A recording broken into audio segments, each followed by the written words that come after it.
They smiled when the Galactic Concord told them to dismantle their warships. They smiled when the elder races patted their heads and called them promising. They smiled through 1,000 small humiliations dressed up as guidance.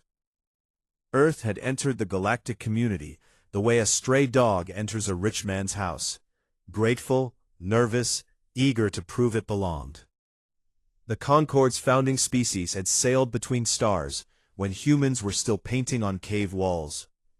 The Veth had built empires across 3 galaxies. The Oleron had unlocked the mathematics of reality itself. The Verath Dominion had conquered and absorbed 600 species before humanity learned to make fire. And humans? Humans were loud, emotional. They made eye contact when they should have looked away. They laughed at things that were not funny. But they were useful. They learned fast. They worked hard. They translated and negotiated and filled the galaxy's middle management positions with the desperate energy of immigrants trying to prove their worth. Earth's government adopted what they called the doctrine of soft hands. No warships beyond Sol system. No weapons development past Concord-approved limits. Only 3 colony worlds, carefully chosen to offend no one. Generations grew up under this doctrine. Children learned that humanity's violent past was shameful. Teachers explained that civilized species solved problems with words, not weapons. The old military academies became museums. The weapons research facilities became parks. Humans forgot what they were, or pretended to. The Verath were not like humans. They communicated through pheromones that induced compliance. When a Verath spoke, lesser beings obeyed. This was not cruelty to them. It was simply nature. Water flowed downhill. Stars burned hydrogen. Inferior species submitted. The human trade delegation on Verath Prime did not submit. They could not. Human biology lacked the receptors.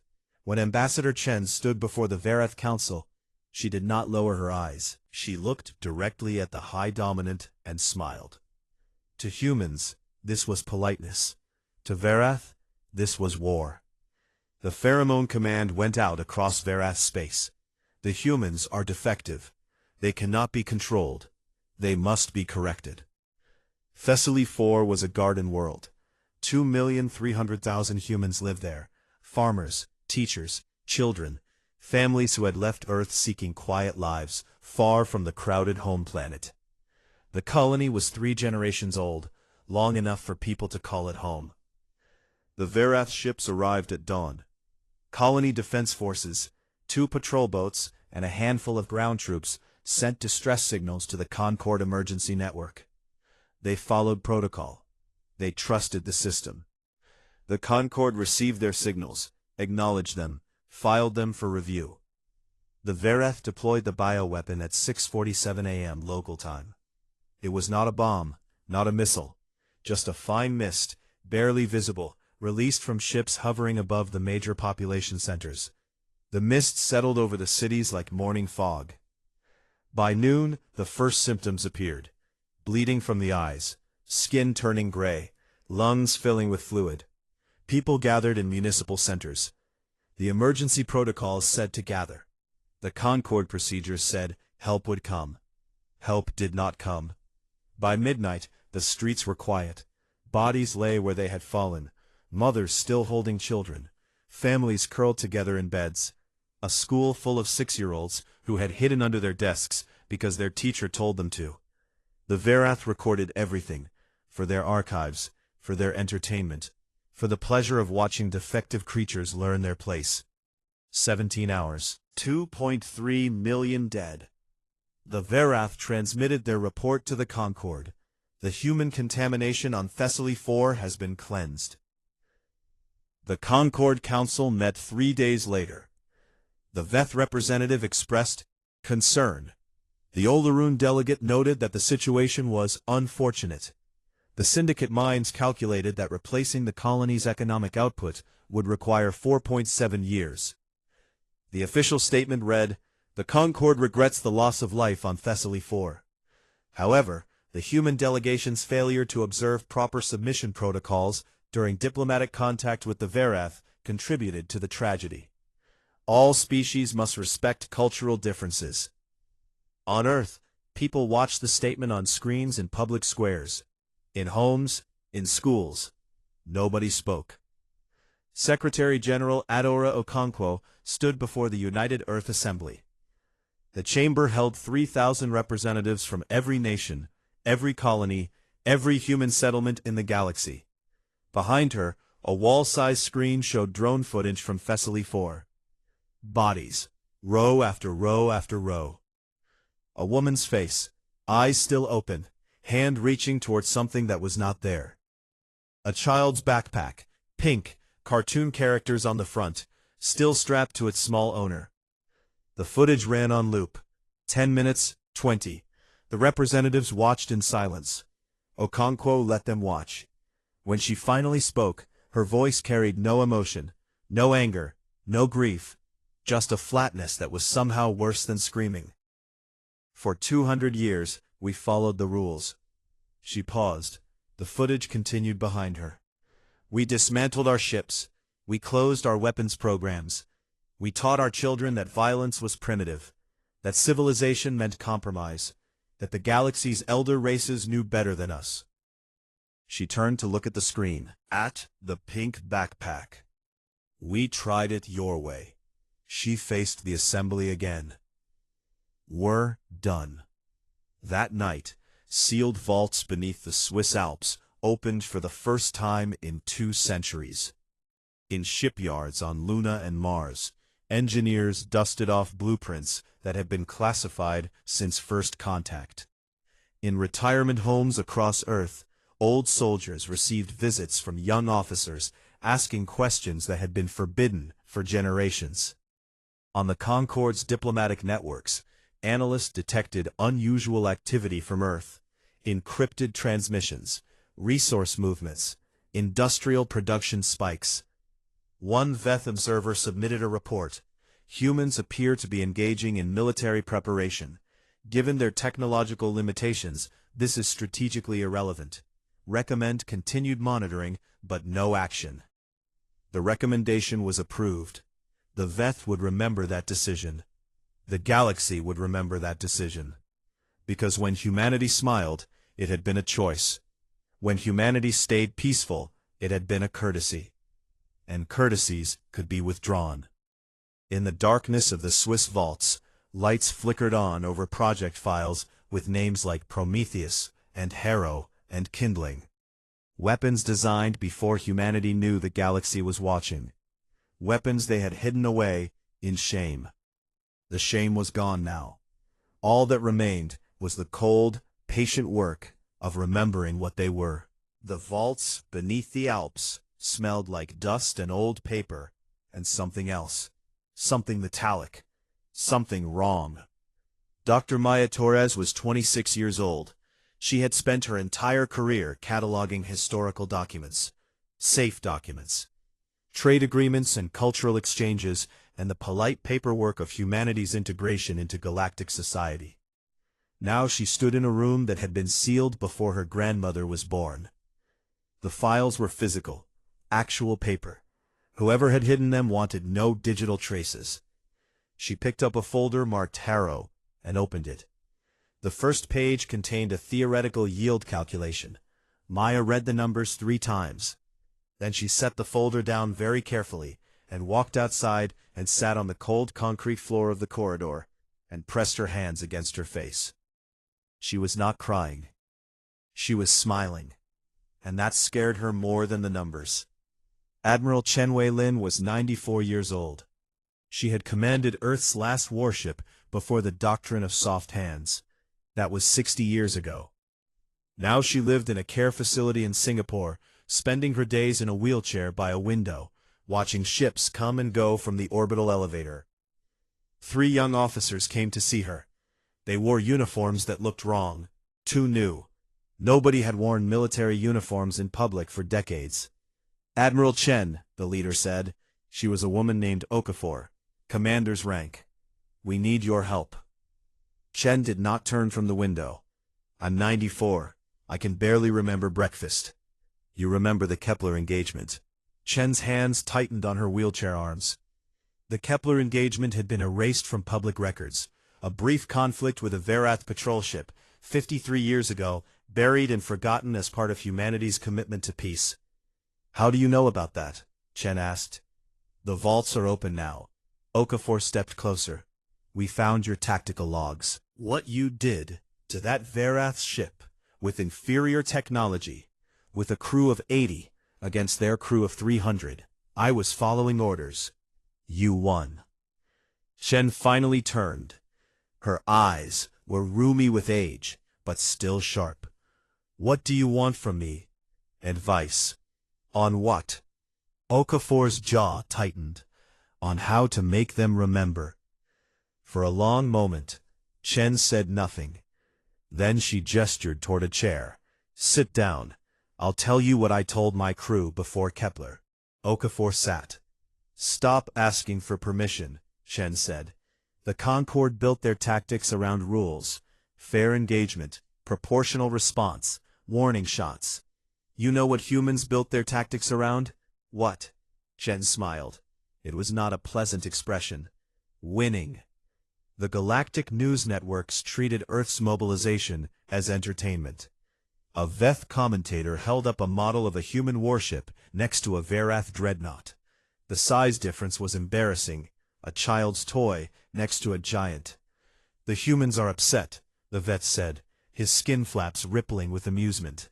They're building ships, little ships, fast ships, fragile ships. His co-host, an Olaroon with crystal eyes, made a sound that was laughter. What do they expect to do? Annoy us to death? They think they're warriors because they used to fight each other. Primitive tribal conflicts with chemical explosives. Adorable. The Veth held up the human ship model again. Let the children tantrum. They'll tire. The clip played across 100 worlds. Billions of beings watched and laughed. On Earth, military planners watched the same clip. Nobody laughed. The first new ships came off the Luna yards 3 months after Thessaly IV. The Veth had been right about that. Fast and fragile and cheap to build. They had no shields worth mentioning, no armor that could stop Verath weapons. They did have engines that could accelerate to 0.8 light speed in under 4 minutes. They did have pilots who had volunteered knowing exactly what that meant. Commander Yuki Tanaka inspected the first squadron in the Luna dock. 12 ships, 12 pilots. Average age, 23. You understand the mission profile? She asked. The squadron leader nodded. A young man named Park. He had lost a sister on Thessaly IV. We're not coming back, he said. We know. Do you understand why? Because we can build more ships. They can't rebuild what we're going to hit. Tanaka looked at the 12 pilots. 12 volunteers. 12 people who had done the math and decided the math was acceptable. The Concorde will call you terrorists, she said. The Concorde can go to hell, Park replied. The Verath will call you barbarians. Park smiled. It was Chen Weilin's smile, the smile of someone who had stopped pretending. Good. Let them call us whatever they want, as long as they call us something. A Verath listening post on the edge of their space detected something unusual. A transmission, repeated on all frequencies, not words, not code, drums. Deep, rhythmic, human drums. The sound that their ancestors had used to coordinate hunts, to prepare for war, to tell enemies that something was coming. The Verath operators had no cultural framework for this. Their communication was chemical, pheromones and scent markers. The concept of auditory coordination was alien to them. They filed a report. Anomalous audio transmission detected. Origin, human space. Content, unknown rhythmic pattern. Threat assessment, none. The report was accurate, until it wasn't. On Earth, in a small apartment in Lagos, a woman named Amara sat with her daughter on her lap.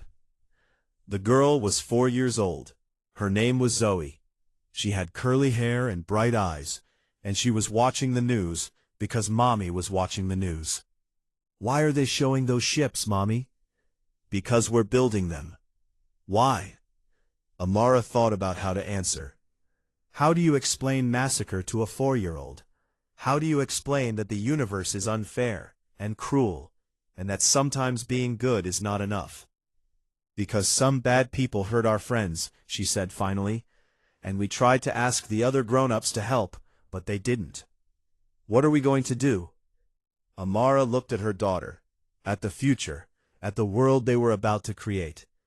We're going to make sure they never hurt anyone again. How?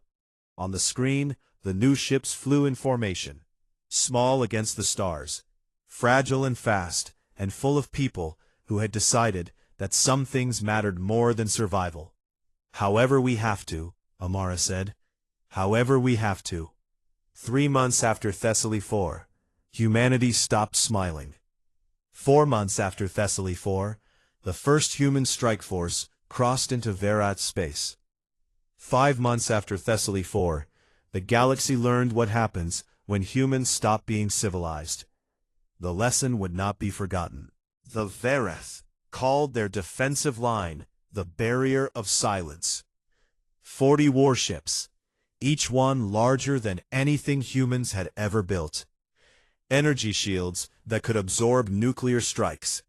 Weapons that could crack moons.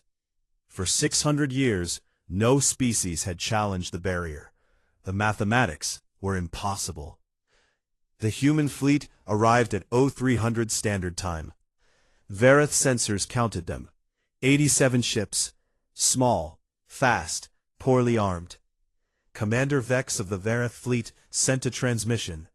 Human vessels, you are in violation of sovereign space. Withdraw or be destroyed. The response came in 3 words. We remember Thessaly. Then the drums started. The Verath tactical doctrine was built on a simple assumption. All species wanted to survive. Battles were calculations. You measured your firepower against theirs. You calculated acceptable losses. You negotiated when the math turned against you. The humans did not negotiate. The first wave of human ships accelerated to attack speed and did not slow down. Verath gunners opened fire. Ships exploded. Debris scattered. The remaining ships did not break formation. They're not evading, a Verath officer reported. His scent markers showed confusion. All ships evade, Commander Vex replied. It's instinct. They're not. On the tactical display, the human ships grew larger, closer, faster. Sir, they're on collision course. Impossible. No species uses crude ramming attacks. The cost is... The first human ship hit a Verath destroyer at 0.6 light speed. The explosion was visible from 3 systems away. Park's ship was called the Thessaly's Children. He had named it himself. The fleet command had allowed personal names. They understood that humans needed to carry something into battle besides weapons. His target was the Verath command ship, twice the size of everything else. Shields that could stop a small moon. But shields were designed to stop weapons. Energy beams, missiles, things that could be deflected or absorbed. They were not designed to stop a ship moving at relativistic speed, piloted by a man who had already said goodbye. Park watched his tactical display. 3 minutes to impact. His squadron, what was left of it, had cleared a path. 7 friends dead. 7 ships turned to light and fire so that he could reach this moment. A transmission came through. Verath Commander. Human pilot, this is your final warning. Break off or... Park turned off the radio. 2 minutes. He thought about his sister. She had been a teacher on Thessaly 4. She had sent him a message the morning of the attack. Just a picture of her classroom. 20 small faces, smiling at the camera. 1 minute. The Verath command ship filled his view screen. Massive, ancient, covered with the markings of 600 years of conquest. 30 seconds. Park smiled. For the children, he said. The Thessaly's Children hit the Verath command ship at 0.78 light speed. When the light faded, the barrier of silence was broken. 11 Verath ships remained from 40. The human fleet had lost 62 of 87. The math should have favored the Verath. But the Verath were not fighting math anymore. They were fighting something they had never seen before. A species that counted victory differently. A species that measured success not in ships saved, but in damage delivered. The surviving human ships did not press the attack. They held position, and they broadcast. The transmission played on every Verath frequency. Military, civilian, emergency. Every screen, every speaker, every communication device in Verath space. Footage from Thessaly 4. A woman's hand reaching for a child she could not save. A man dying in a hospital bed, asking for water that no one would bring. A school. Rows of small bodies. Pink backpacks and cartoon characters. Names scrolled across the bottom of the screen. All 2.3 million of them. Reading at one name per second, the list would take 27 days to complete. The broadcast did not explain, did not accuse, did not demand. It simply showed, and it repeated. For 72 hours, the Verath could not escape it, could not turn it off, could not look away. In the Verath capital, High Dominant Kress watched the broadcast in silence. His advisors had tried to jam it, failed. Tried to block it, failed. Tried to destroy the transmitting ships, failed. The human vessels had scattered into the debris field, broadcasting from 1,000 sources. What do they want? An advisor asked. They haven't sent demands, haven't asked for surrender, haven't. They don't want surrender, Kress said. Then what? Kress watched the screen, the names, the faces, the endless parade of the dead. They want us to feel it. Feel what? Everything. Kress turned away from the screen. They want us to feel everything those people felt. Every moment, every death. That's not how war works. No. Walk to the window. Outside, his people moved through the streets, and for the first time in Verath history, they moved without certainty, without the absolute confidence of the dominant species. It's not how our wars work. We conquer, we absorb, we move on. He turned back to his advisors. The humans are not fighting to conquer. They're fighting to scar. They want us to carry Thessaly 4 forever. To wake up remembering it. To teach our children about it. To never ever forget what we did. How do we stop that? Kress had no answer. Earth declared its terms 3 days later. Not to the Verath, to the galaxy. Secretary General Okonkwo stood before the Concord Council, uninvited and unapologetic. Security forces moved to stop her. She walked past them, as if they did not exist. Thessaly 4 was not an accident, she said. It was not a misunderstanding. It was murder. 2.3 million murders, and the Concord called it a cultural difference. She placed a data chip on the speaker's podium. This contains our new doctrine. We call it the Protocol of Proportional Memory. For every human life taken, we will ensure equivalent psychological impact on the aggressor. Not death for death. That would be too easy, too forgettable. She looked directly at the Verath delegation. They had not attended in person. Smart. We will make you remember. Every attack on human life will cost you sleep, will cost you peace, will cost you the ability to ever again believe that consequences don't apply to you. She turned to leave, stopped. The Concord can condemn us if it was. Sanction us, declare us criminals. She smiled.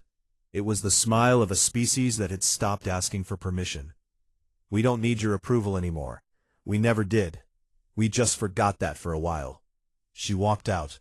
Behind her the council sat in silence. The Veth representative made a note in his private log. The humans are more dangerous than we calculated.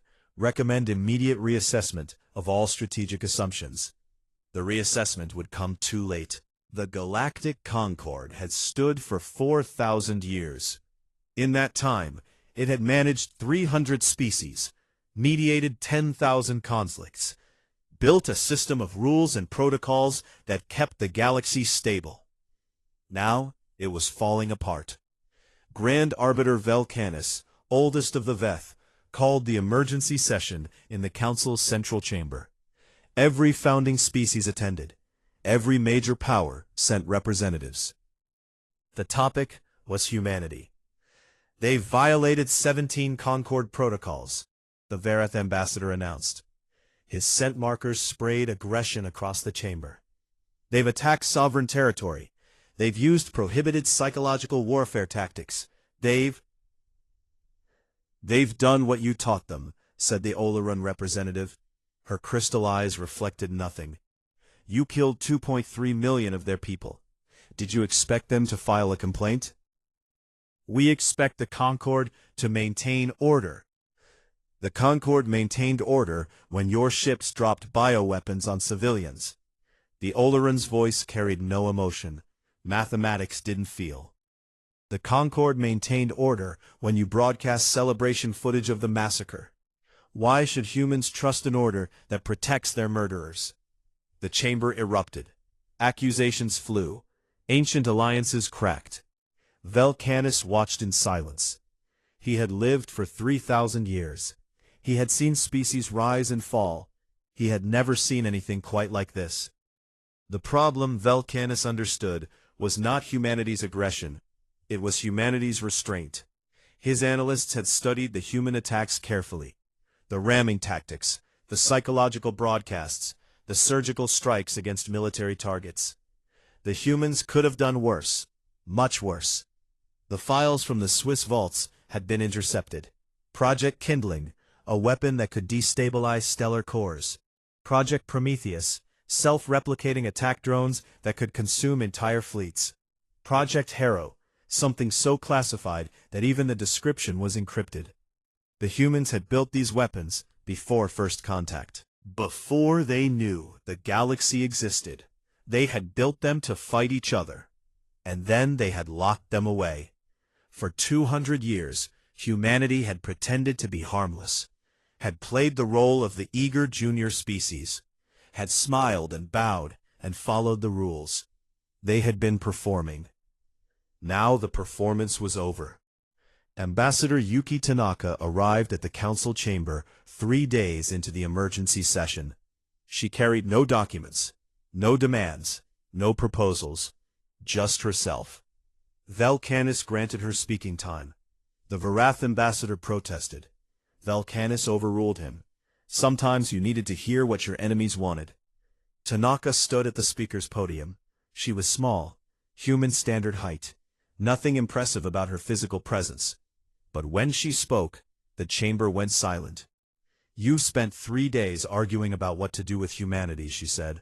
Sanctions, blockades, military response. Some of you have even discussed extermination. She smiled. It was a cold expression. Let me save you time. None of those options will work. The Concord has resources, the Varath ambassador began. The Concord has rules, Tanaka interrupted. Rules that tell you how to fight. Rules that limit your responses. Rules that require consensus and voting and proper procedure. She turned to face the full assembly. Humanity doesn't have those rules anymore. You took our rules away when you let Thessaly 4 happen, when you called genocide a cultural difference. She paused. Do you know what humans do when we have no rules? Nobody answered. We innovate, we adapt, we find solutions that species with rules can't imagine. You've had 4,000 years of stable galactic order. You've forgotten how to fight without protocols, without limitations, without the safety net of mutual agreements. She walked toward the Varath delegation's empty seats. We haven't forgotten. We just pretended to. And now? She turned back to the assembly. Now we're remembering. That night, a Varath diplomatic vessel disappeared. It was traveling under Concord protection. Full immunity. Sacred neutrality. Humanity should not have been able to touch it.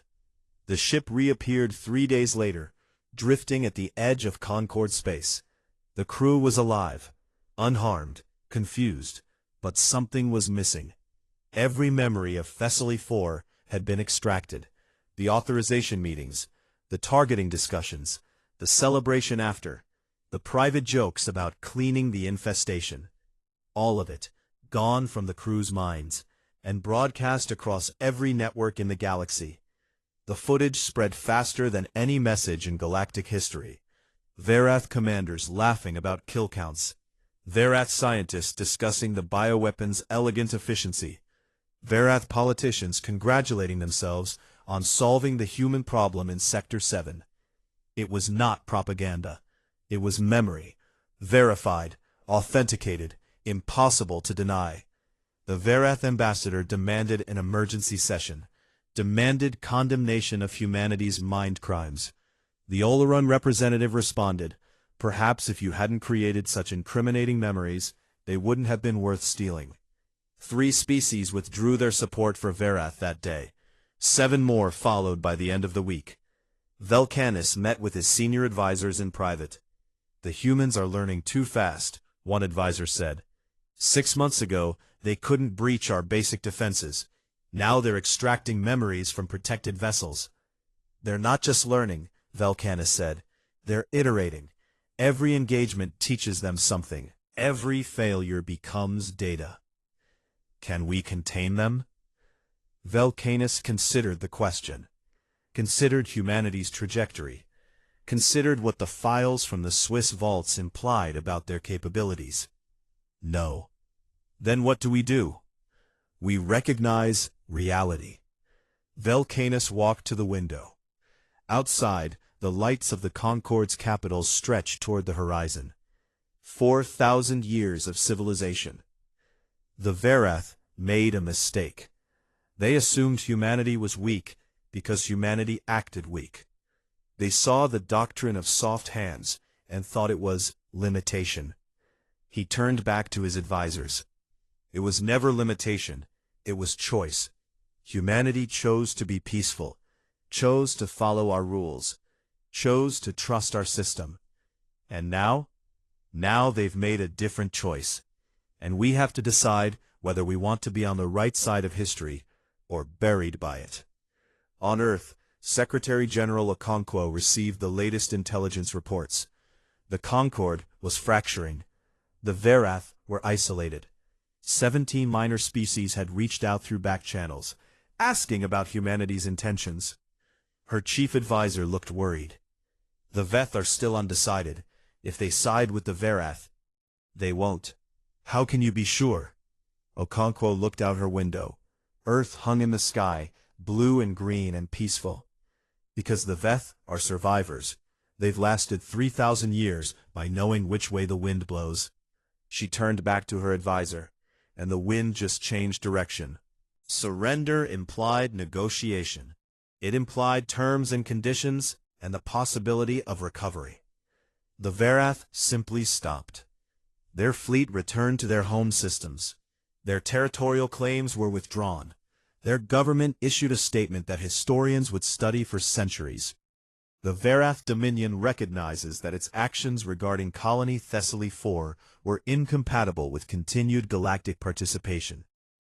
"We withdraw from all external affairs, pending restructuring." It was not an apology. Humans did not want apologies. The restructuring began 3 weeks later. Human ships entered Verath space without resistance, not as conquerors, as administrators. 3 worlds were designated for Verath relocation. Comfortable worlds, livable, but monitored. Every communication tracked, every gathering observed. Some called it a prison system. Secretary General Okonkwo called it consequence. For 600 years, the Verath faced no consequences, she said in her address to the United Earth Assembly. They killed and absorbed and moved on. They never had to remember. She paused. Now they will remember. Every Verath child will learn about Thessaly IV. Every Verath adult will see the footage. Every generation will carry the weight of what their species did. A representative raised his hand. "Isn't that cruel? Punishing children for what their ancestors did?" Okonkwo considered the question. "Is it crueler than erasing 2.3 million people and forgetting about it by dinner time?" Nobody answered. "We're not punishing them. We're teaching them. The lesson is simple. Actions have consequences. Memory has weight. You don't get to commit genocide and then move on with your life." She looked at the assembly. "If that makes us the villains of galactic history, so be it. At least we'll be villains who are remembered." The Concorde never officially dissolved. It just became irrelevant. In the year following Thessaly IV, Earth proposed a new alliance. Not the Concorde's rules-based order, not the careful balance of power that had kept the galaxy stable for millennia. Something different. The Compact of Thessaly had one founding principle. Attack a compact world, and the response will be absolute. Not proportional, not measured, not limited by protocol or procedure. Absolute. 17 species signed in the first month. Not because they loved humanity, not because they trusted Earth's leadership, because they had seen what happened to the Verath. Because they understood, finally, that the galaxy had changed. Grand Arbiter Velcanus lived for another 200 years after the Thessaly crisis. He spent most of that time studying humanity, reading their histories, watching their art, trying to understand what he had missed. One day, a human diplomat visited his residence on the Veth homeworld. A young woman named Sarah. She was there to discuss trade agreements, but Velcanus had other questions. "Your species puzzles me," he said. "For 200 years you suppressed your nature. You followed our rules. You pretended to be something you weren't." Sarah nodded. "We did. Why? Because we hoped you were right." Sarah looked out the window at the alien sky. "We hoped that the galaxy was civilized, that there was a better way than what we've been, that if we just followed the rules long enough, we could become the species we pretended to be. And now? Now we know the truth." Sarah turned back to Velcanus. "The galaxy isn't civilized. It's just old. Old species with old weapons and old assumptions. You thought your rules made you better than us. They just made you predictable." Velcanus considered this. "The blood you've spilled, the fear you've created." Sarah was quiet for a long moment. "We regret Thessaly 4. We regret the 2.3 million people who died trusting a system that failed them. We regret every name on that list." She met Velcanus's ancient eyes. "We don't regret what we did after. We don't regret teaching the galaxy that human lives have weight. We don't regret making sure no species ever thinks they can massacre us without consequence." "Some would call that vengeance." "Some would," Sarah shrugged. "We call it education." 50 years after Thessaly 4, a monument was built on the site of the colony.